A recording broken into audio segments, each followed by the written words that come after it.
Welcome friends to another r/MaliciousCompliance video. Today we've got a great story of compliance against an impatient customer, but first a story from Rexington. You want heavy oregano? You got it then. My first proper Kevin story. I feel so proud to finally be able to add something here. In any case, I work in a grocery store deli, and we have a substation, which is pretty popular, especially when we have a week-long sale that occurs every other week. Well, today, Kevin wanted a roast beef sub with heavy oregano, as he put it, so I added more than the usual amount of oregano on a sandwich. Well, apparently that wasn't enough oregano, and he very rudely asked for more. So I added more, which made him even more upset, to the point where he told me to put the remaining amount in the bottle on his sandwich. Now, the bottle I was using was one of the bigger spice bottles, and it was 3/4 of the way full. So I then asked Kevin if he was sure that he wanted what was left in the bottle I had, which he loudly said to me, "Did I stutter? I want all the oregano left on my sandwich." In which I responded with, "Okay," proceeded to unscrew the cap and poured the rest of the bottle on the sandwich. This is when Kevin realized his mistake and sheepishly told me to remove some of the oregano from his sandwich. Kevin did buy the sandwich once I removed enough oregano, and it took all my might not to start laughing at him. Yet he can't say that I didn't even give him what he asked for. Hope that oregano sandwich was tasty. I'm just wondering how much extra that would cost. For those of you that have ordered from sub places, do you find yourself asking for like extra of some kind of topping? Like, is there something that the stores just never do enough of? Let me know in the comments down below. Our next story is from It Doesn't Impress Me. Be careful what you ask for. This happened nearly 10 years ago, and it was not malicious compliance on my part, but I did carry it out. I work on the IT field, and one of my clients was in litigation over something that I never cared to commit to memory. Well, they call me over and say they must produce emails from the present day back like 5 years. So I'm thinking I have the emails. Cool. I'll export and send it over via external drive. Nope. The client reads the summons and it states printed floppy drive, disk drive, flash drive, or external hard drive. Miss Owner says I want to send them printed copies. I explain the volume of paper it will take, and she says to print them. Okay, I'll export them to a printable format and then show Jack, not real name, how to print the emails. No, sir, I want you to do it. Jack's time's too valuable to the company. I'm like, okay, you do understand my hourly rate is way more than Jack's hourly rate? She acknowledged this, so I go, yes ma'am. I grab the client's credit card and purchase some software to export the volume of emails required and convert them to a format that's easily printed.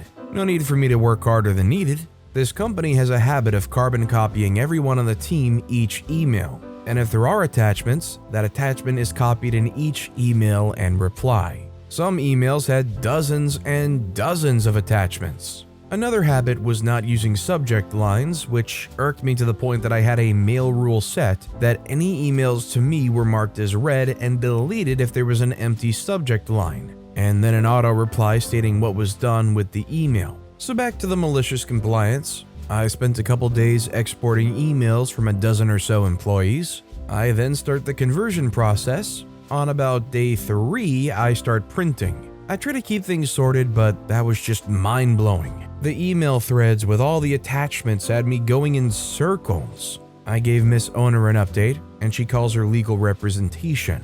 She calls me back to her office and says, "OP, the summons did not say the information had to be sorted, stapled, or labeled on our part, so print." Yes, ma'am.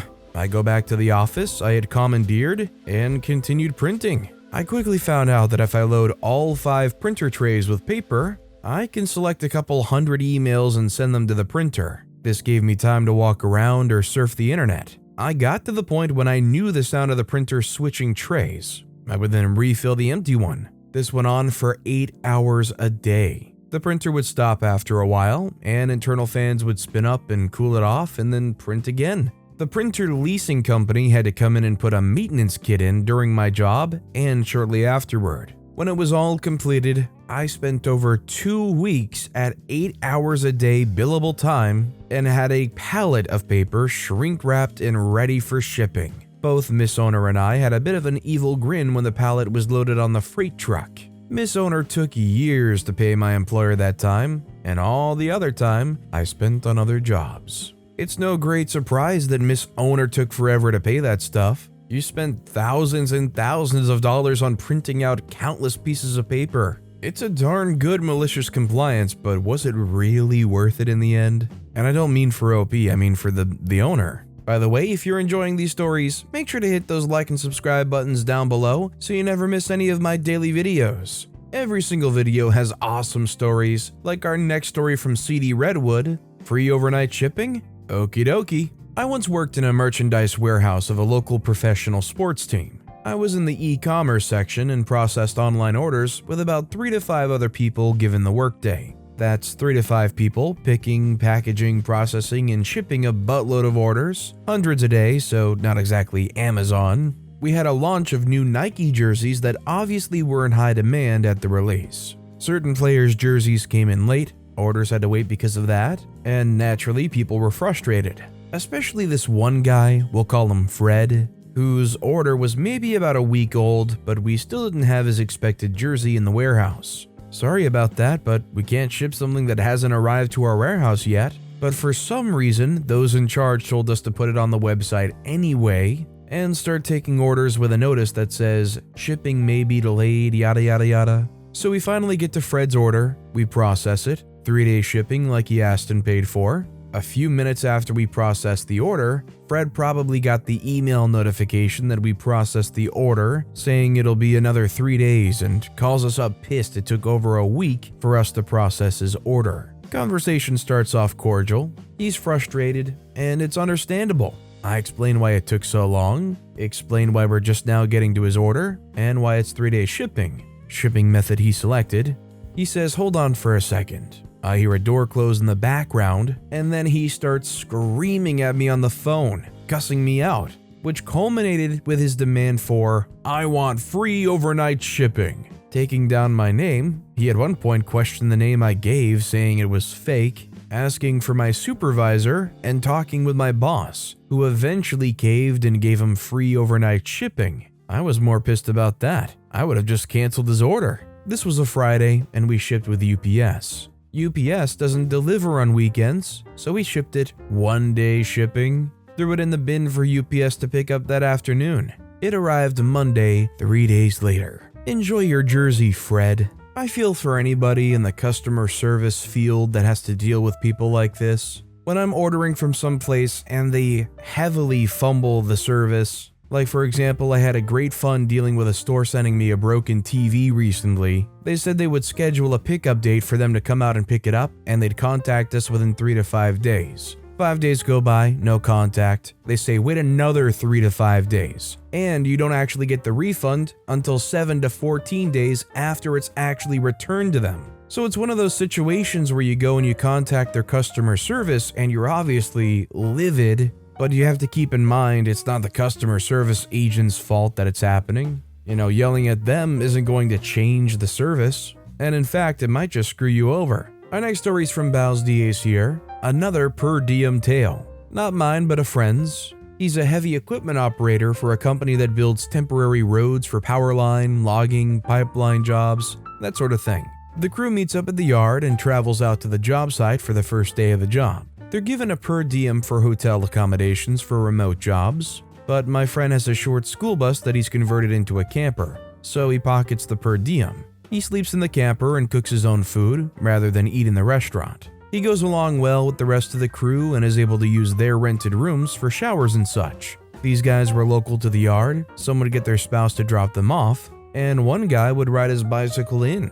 As time went on, the company depended on him to transport a handful of crew members from the yard to the site, from the site back to the hotel, and the next morning from the hotel to the site. His converted bus still had a row of seats, so 4 people sat there, and another in the passenger seat, with their luggage piled in the back. Some jerkhead administrator chewed him out for pocketing the per diem and sleeping in the camper, and told him he must rent a hotel room if he was to receive the per diem. So the next job, he shows up at the yard in his Honda Civic. They have their meeting and it's time to roll, except that the Civic has his gear and luggage in the back with the seats folded down. There's no room, and there's 5 guys standing there with no transportation. Foreman asks him what the heck is going on, and my buddy explains that since he's been told not to stay in the camper, he doesn't see any reason to pay the extra gas to drive it to the site. The foreman finds out which penny pincher lit my friend up and calls the project manager and asks him how exactly Mr. Penny Pincher plans to cover the cost of getting the crew to the job site. Project manager authorizes foreman to go and rent an SUV and then blasts Mr. Penny Pincher. The SUV is a couple of $100 a day plus mileage. The crew is late to the first day on the job, but that wasn't the big problem. This is a construction job in the boonies, and the crew that piled into the SUV daily were filthy. When they returned the rental SUV, they were hit with an exorbitant cleaning fee. The next job, foreman told my friend that he was now okay to sleep in his camper and pocket the per diem. My friend said that he rather liked staying in the hotel room.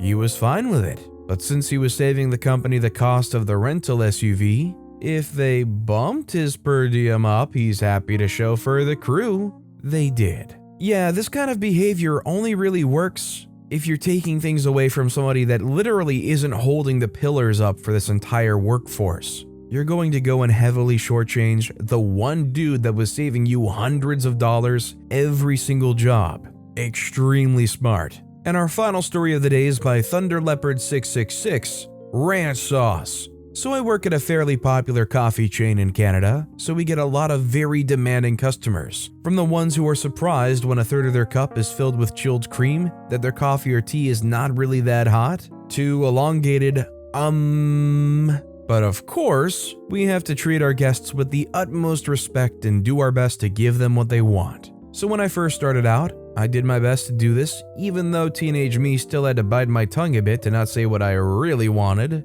Then one day we got this teenage couple coming in the drive-thru. The boyfriend was a decent dude, but his girl? Yeah, let's just say that she was the type that always goes, "I'm like the best and hot and so much better than anyone else," in that white girl extra foam to my frap voice. So the dude started to order since he's the driver, and just should be common sense that the one closer to the speaker should do the ordering. Then he orders a ham and Swiss with extra ranch sauce. So no problems, right? Well, the girlfriend pipes up from the passenger seat and goes, actually, make sure there's extra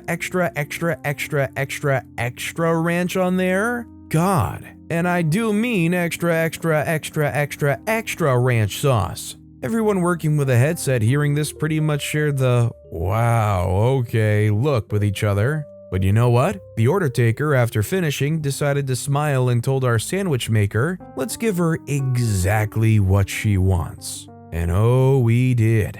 Our sandwich maker oh so skillfully made this ungodly creation, and we gave her the extra ranch she so wanted. The bottom part of the bun, ranch, lettuce, ranch, tomato, ranch, Swiss, ranch, ham and ranch, followed by a top bun. In that exact order, using 3/4 of the bottle of ranch. I'm surprised to this day that the sandwich maker didn't make a mess at all, managing to get it wrapped before it started to bleed ranch all over. So me being on the window, had the honor of handing out this masterpiece of malicious compliance with a small Bible worth of napkins. Now normally people would drive away, but nah, that would be too simple. Of course, the girlfriend had to be that customer and check their order at the window to make sure we did it right. And oh my god, her face was priceless to the volcano of ranch sauce that erupted after she unwrapped it. Of course, she started to be like, "I didn't mean literally that much ranch sauce on the sandwich, God." But the boyfriend, who was very amused by the situation, was like, "Maybe if you used manners and were specific about the amount of sauce wanted, you might get exactly what you want." She looks absolutely disgusted, looks at me,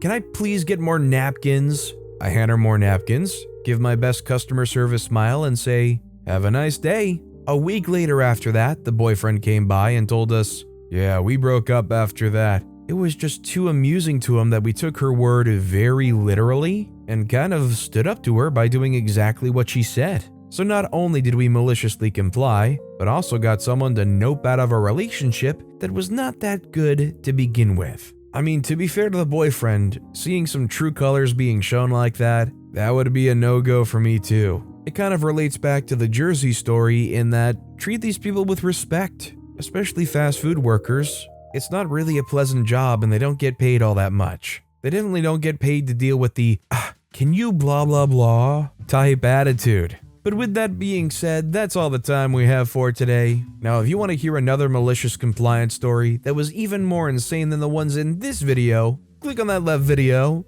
Or if you missed my latest video, click on the right. But with that said, I'll see you all next time with some more stories.